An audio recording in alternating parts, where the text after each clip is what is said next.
Merci de nous être fidèles sur Monaco Info. Découvrons tout de suite ensemble les grands titres de cette nouvelle édition. Avec pour commencer ce campement militaire improvisé sur la place du Palais à l'occasion des commémorations de la libération de Monaco. La joie et la fierté du prince Albert II après la victoire de Charles Leclerc au Grand Prix de Formule 1 de Spa-Francorchamps le week-end dernier.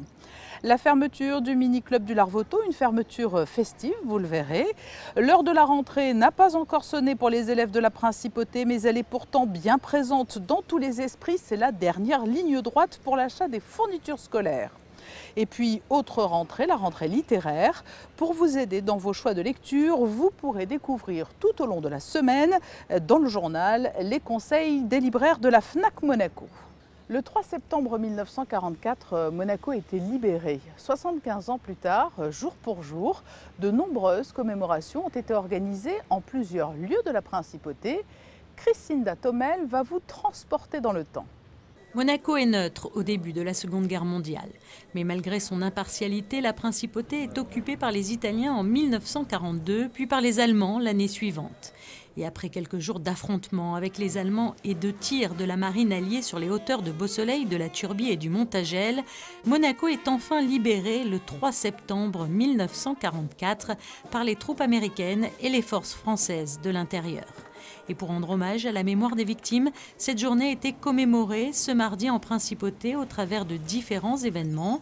Pour l'occasion, la place du Palais était revêtue de figurants en tenue d'époque et d'anciens véhicules militaires de la Résistance. J'ai toujours aimé l'histoire. Je suis très attaché à l'histoire de plein d'époques, dont celle-ci, comme toute personne qui est née à Monaco. On a toujours vu ce 3 septembre avec plein de personnes qui la commémorent. Le lycée, dans le lycée Albert Ier, on vit avec les stèles commémoratives de plein d'élèves de Monaco qui ont participé à différents conflits dans la Seconde Guerre mondiale. Et en classe, on est aussi bien à apprendre l'histoire de Monaco, dont cette partie historique du 3 septembre. C'est important justement pour les générations futures de continuer à faire perdurer cette époque. Oui, parce que si on oublie, c'est que le passé n'aura servi à rien. C'était important de partager cet événement en famille, puisque c'est un événement important pour la Principauté, et un événement important de l'histoire. Donc c'était une opportunité, peut-être on le fera une fois dans notre vie, donc c'était bien de le faire avec les enfants. On a profité de cet événement pour leur expliquer un petit peu l'histoire de Monaco et en général l'histoire de la Deuxième Guerre mondiale, enfin, ce qui s'est déroulé, l'actualité de l'époque. Que Monaco, elle a gagné. Parce qu'il y avait les Allemands qui étaient sur le territoire de Monaco. Et alors, est-ce que c'était une époque difficile ? Oui. Et afin de faire revivre cette époque difficile qu'il ne faut surtout pas oublier, les véhicules militaires ont ensuite défilé dans les rues de la Principauté. Des gerbes ont été déposées sur l'avenue Saint-Laurent, au lycée Albert Ier, au Conseil national, ainsi qu'à la Maison de France, où s'est tenue une cérémonie en hommage aux victimes, en présence de différentes personnalités de la Principauté. Nous vous le disions dans nos précédentes éditions, la victoire de Charles Leclerc au Grand Prix de Formule 1 de Spa-Francorchamps le week-end dernier a eu un important retentissement en Principauté où le jeune pilote monégasque est très apprécié et où ses performances sont extrêmement suivies, y compris jusqu'au plus haut niveau, puisque le prince Albert II a tenu à saluer l'exploit de Charles Leclerc. Vous savez, le Grand Prix de Belgique à Spa est toujours une course assez particulière, assez spectaculaire, sur un circuit difficile, rapide et très sinueux, et avec des changements de terrain. Pour un pilote, c'est vraiment pas évident. Mais Charles a fait une course extraordinaire. Alors bien sûr que là, on a vu que les Ferrari quand même avaient fait des progrès et avaient une vitesse de pointe qui était assez extraordinaire par rapport à leurs concurrents directs, par rapport à Mercedes. On a eu quand même un petit peu d'émoi quand on a vu Hamilton se rapprocher de Charles à la fin de la course. Et heureusement que c'était la fin. Mais il a vraiment remporté une victoire assez extraordinaire. Et j'ai pu le féliciter par message. Mais je suis et nous sommes tous, je crois, très très fiers de lui et très heureux, malgré bien sûr. Et il lui a rendu un vivant hommage, malgré cette tragédie qui a frappé le jeune pilote Antoine Hubert et toute sa famille. Mais je crois que c'était dans des circonstances particulières, avoir le cran et le courage de faire la prestation qu'il a fait. Je crois que Charles a démontré là vraiment une très très grande force de caractère, une très très grande personnalité, la personnalité d'un grand champion. Le prince Albert II était interviewé par Émilie Rousseau.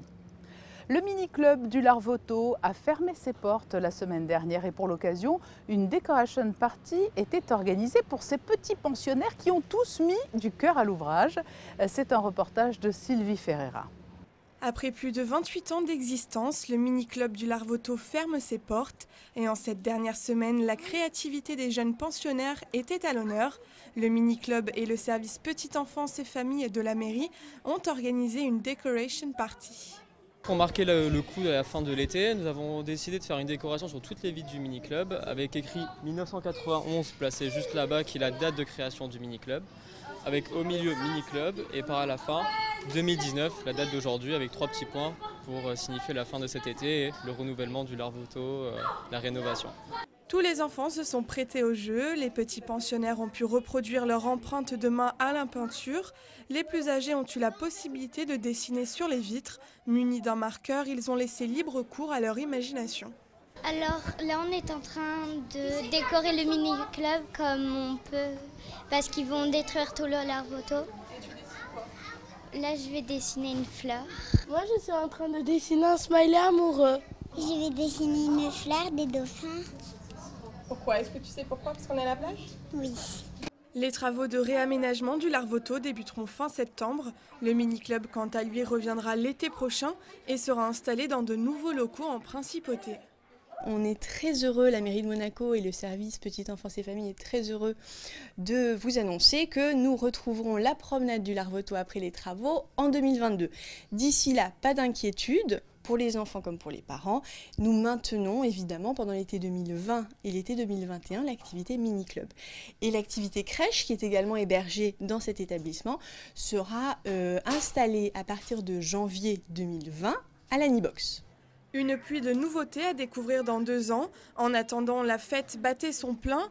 Une fin en apothéose pour le dernier jour du mini-club. Une boum était organisée, l'occasion pour les enfants de sortir leurs plus beaux déguisements.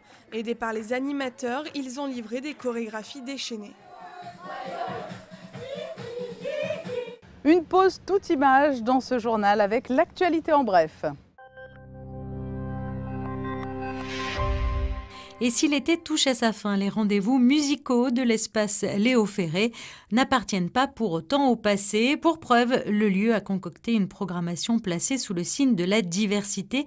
Une nouvelle fois, il sera question de chansons françaises, folk avec Nolwenn Leroy, pop-rock électro avec Brokenback et variété avec Jennifer. 3 dates pour une rentrée musicale haute en couleurs. L'exposition Grace Kelly From Hollywood to Monaco, organisée au sein du complexe Galaxy à Macao, vient de refermer ses portes. Durant un peu plus de 3 mois, l'exposition a accueilli 172 732 visiteurs, soit 1760 personnes par jour. Un véritable succès pour ces collections issues du Palais Princier.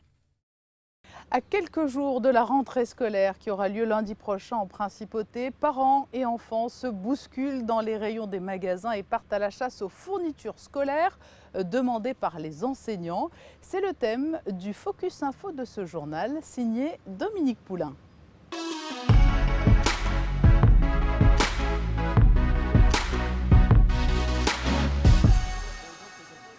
Il reste encore quelques jours de vacances, mais vous le voyez dans ce rayon de ce supermarché, beaucoup de familles sont plongées depuis plusieurs semaines maintenant dans l'ambiance de la rentrée. Une rentrée qui s'apparente aussi à une course aux fournitures. De retour de vacances, l'activité est toute trouvée. Tout le monde s'attaque aux fournitures scolaires. Les caddies se remplissent, personne n'y échappe. nouvel élève de primaire ou futur bachelier. Liste à la main, parents, enfants, collégiens et lycéens investissent les rayons à la recherche du produit idéal, à la fois tendance et économique. Nous, on regarde peut-être en tant que parents le prix, mais les enfants regardent aussi la marque du cahier, la qualité de la page, le stylo de marque. Voilà. Et vous cédez? Pas toujours. Ça va être plus de la qualité justement, surtout au niveau des cahiers. J'essaye de chercher des cahiers qui sont plastifiés déjà à la base pour éviter en plus les protège-cahiers qui ne durent pas trop dans le temps. Donc quand les cahiers sont plastifiés déjà au niveau qualité c'est bien. C'est toi qui choisis tes fournitures ou c'est tes parents? C'est à l'école, ils disent qu'est-ce qu'on doit prendre comme fourniture. Et toi, est-ce que tu peux prendre le cartable que tu aimes? Ah non, parce que vu qu'on était à Paris, mes parents ils ont acheté pour faire une surprise un cartable. 8 Français sur 10 achètent toujours leur fourniture en grande surface ou dans les magasins spécialisés.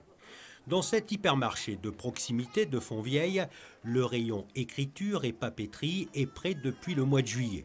Ici, la rentrée représente 45% du chiffre d'affaires annuel de la papeterie. Et comme chaque année, il y a des produits en vogue. Il y a de fortes tendances, surtout dans l'écriture, avec les surligneurs de couleur pastel. Le pastel est très à la mode. Depuis 1 an, ça arrive et maintenant ça prend de plus en plus de poids dans le rayon, en particulier chez Stabilo, qui fait des surligneurs pastel qui fonctionnent plutôt pas mal.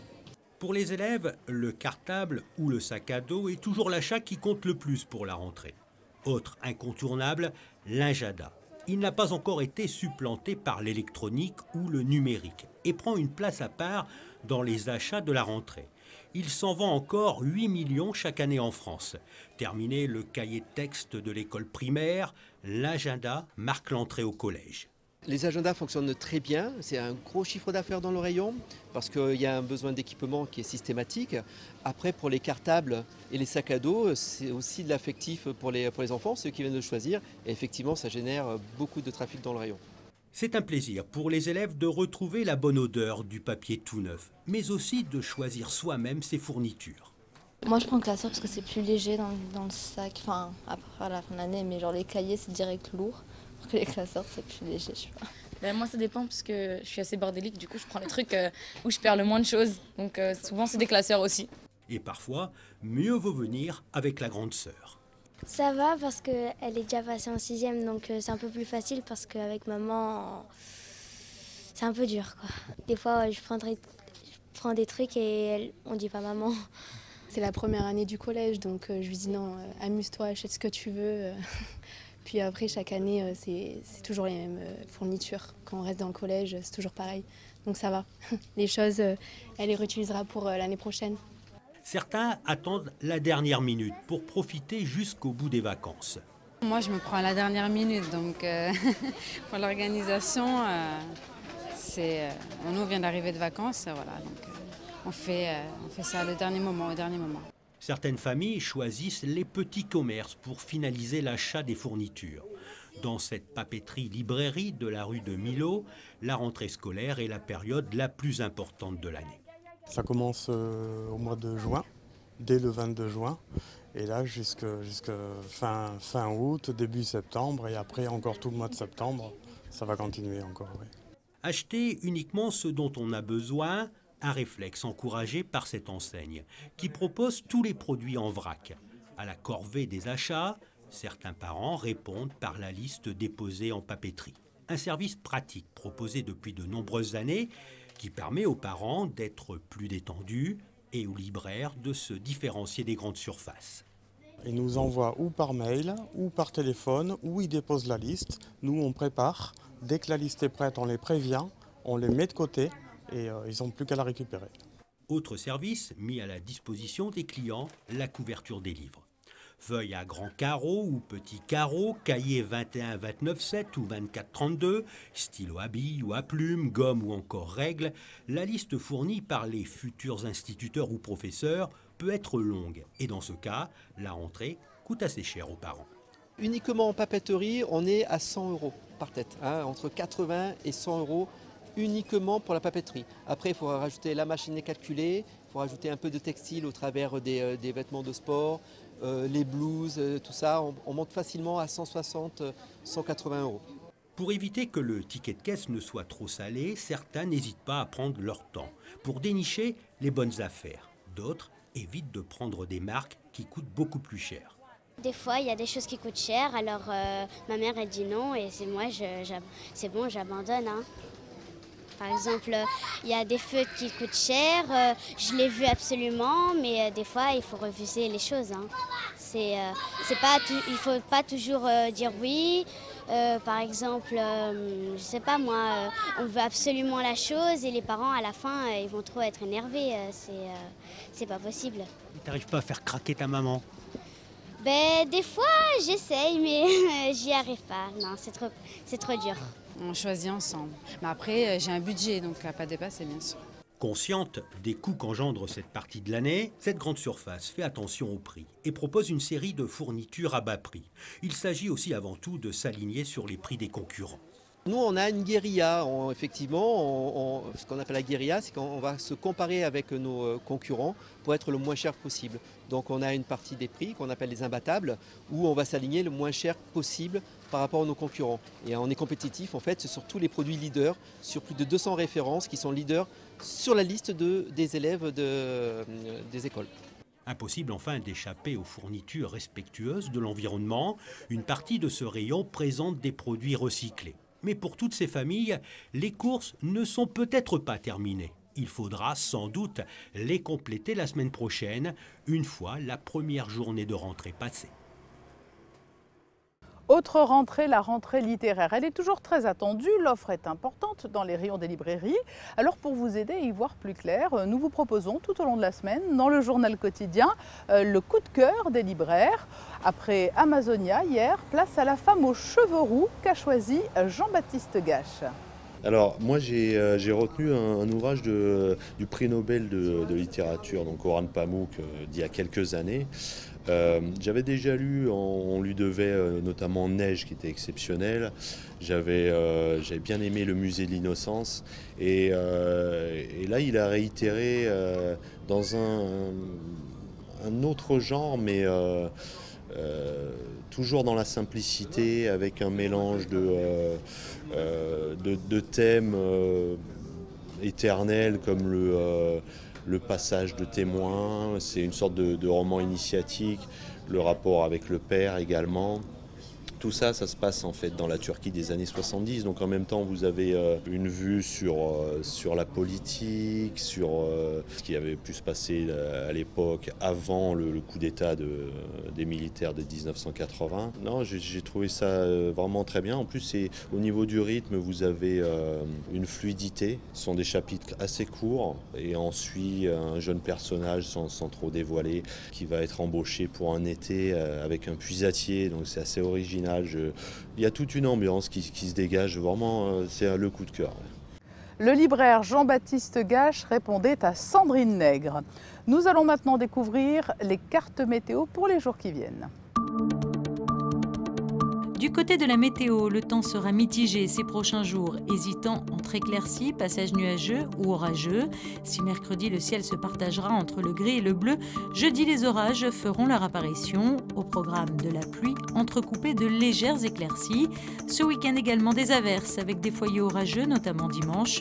Vendredi et lundi seront des journées d'accalmie avec du soleil et des nuages. Côté température, le thermomètre oscillera tout au long de la semaine entre 15 degrés pour les minimales et 26 degrés pour les maximales. Une météo plus qu'en demi-teinte, mais qui vous donnera peut-être, qui sait, l'occasion de vous plonger dans les ouvrages que nous vous présentons tout au long de la semaine dans ce journal, les ouvrages de la rentrée littéraire 2019. À très bientôt sur Monaco Info.